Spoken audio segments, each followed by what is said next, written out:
কদিন আগে আমরা দেখেছি বাংলাদেশে স্বৈরাচারী শাসন শেষ হয়েছে, তারপরে কিছু সমস্যার মধ্যে স্টুডেন্টদের পড়তে হচ্ছিল, যেখানে নিজেরা রাস্তা পরিষ্কার থেকে ভবন পরিষ্কার থেকে এবং ট্রাফিক সামলানো অব্দিও করছিল, মানে সবকিছুই করেছে, মানে সবকিছুই করছেও, এখনো করছে। তো খুবই ভালো লাগছে সবকিছুই। তার মধ্যে থেকেও ট্রাফিক সামলানোর কিছু কিছু ফানি ভিডিও এখন আমাদের চোখের সামনে ঘুরে বেড়াচ্ছে, একদম সোশ্যাল মিডিয়ায়, যেগুলো খুবই ভাইরাল, আর যেগুলো দেখার পরে সত্যি হাসি থামানো যাচ্ছে না। যেগুলো ভাইরাল কিন্তু নর্মাল লোকেই করেছে, পাবলিকেই করেছে, ঠিক আছে, মজার উদ্দেশ্যে করেছে, যে কারণেই করেছে যাই হোক। তো সেরকমই একটা টিকটকে ভাইরাল কিছু ফানি ভিডিও নিয়ে আজকে বসে পড়েছি রিঅ্যাক্ট করার জন্য। তো চলো আগে গিয়ে ভিডিওটা দেখে নিই।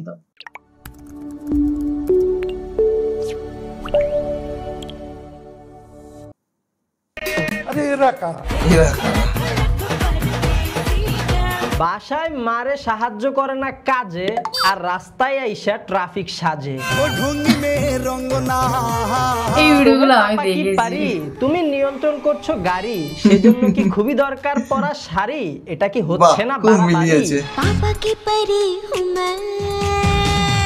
রাস্তা দিয়ে আসার সময় এক পাপা কি পারি আমার আটকাইলো, বললো ভাইয়া আপনার লাইসেন্সটা একটু দেখান। আমি আমার বাসার বিদ্যুৎ বিলের কপিটা তারে দেখাইলাম, সে দেখলো, দেখে টেকে বলতেছে সবই তো ওকে, ঠিক আছে, আচ্ছা ভাই আপনি যান।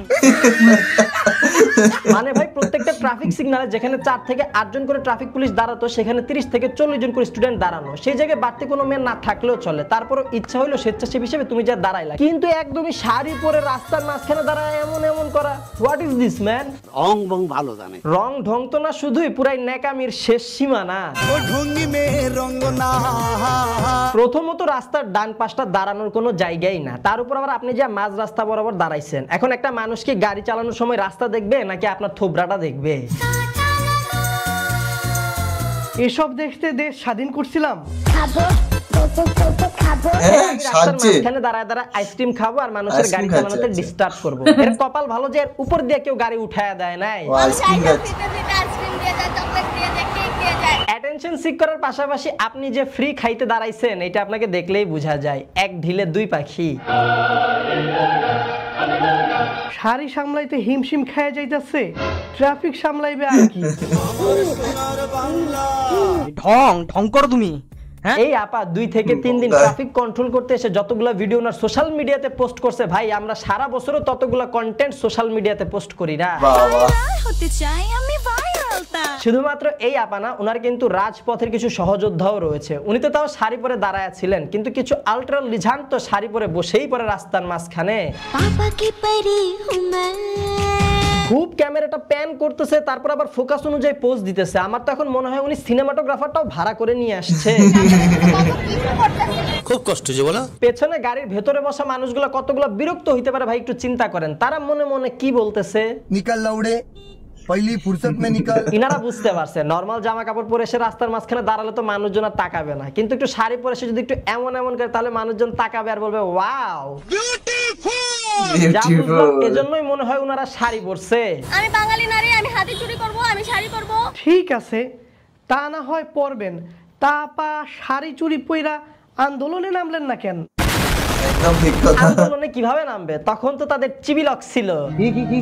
না মানে কিছু না, ফ্যামিলি চ্যানেল, আর কিছু বললাম না। নাটক কম করো প্রিয়।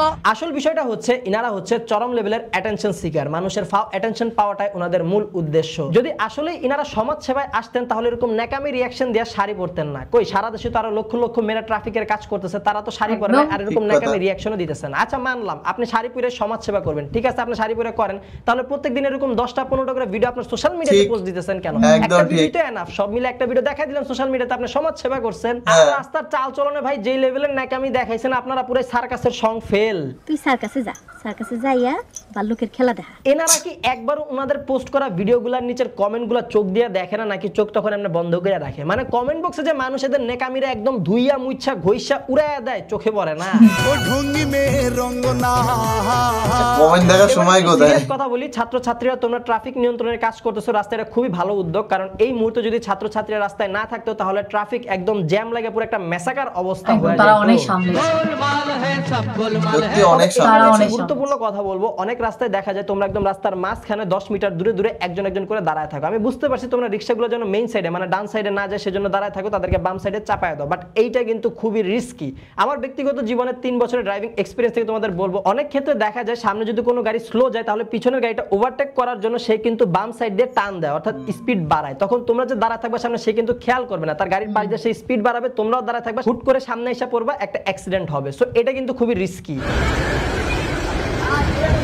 তোমরা ট্রাফিক নিয়ন্ত্রণের কাজ করছো, খুবই ভালো করতেছো, তবে আগে কিন্তু নিজের সেফটি। আর এখন কিন্তু আস্তে আস্তে ট্রাফিক পুলিশ আসা শুরু হয়ে গেছে। দেখা যাচ্ছে যে প্রতি সিগনালে আগে 4 থেকে 8 জন ট্রাফিক পুলিশ থাকতো, এখন 1 জন 2 জন করে কিন্তু কাজে জয়েন হওয়া শুরু হয়েছে। তাই যেই সিগনালে 5 থেকে 6 জন স্টুডেন্ট থাকায় এনাফ, সেই জায়গায় 15 থেকে 20 জন বা 30 জন গ্যাদারিং না করাটাই ভালো হবে। আর স্কুলের যে ছাত্রছাত্রীরা আছো তোমরা আপাতত রাস্তায় থাকো না, তোমাদের ট্রাফিক আর দরকার নাই, তোমরা তোমাদের পড়ালেখায় মনোযোগ দাও। লেখাপড়া শিখলে একদিন অনেক বড় হতে পারবে। তবে বাচ্চারা না যাইলেও নতুন জামাই যাইতে পারেন।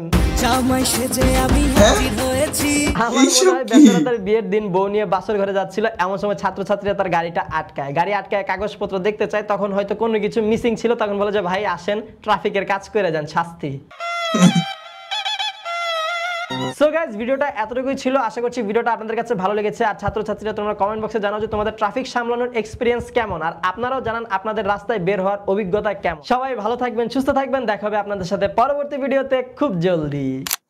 ভাইয়ারা খুব ফানি হয়ে তো কথাগুলো বলে, আর কিছু কথা ঠিকই বলেছে যে হ্যাঁ তুমি সমাজ সেবা করছো, ভালো কথা, সেখানে তুমি শাড়ি পরে আসতেই পারো, সেজে গুজে আসতে পারো, সেটা তোমার নিজের পার্সোনাল ম্যাটার।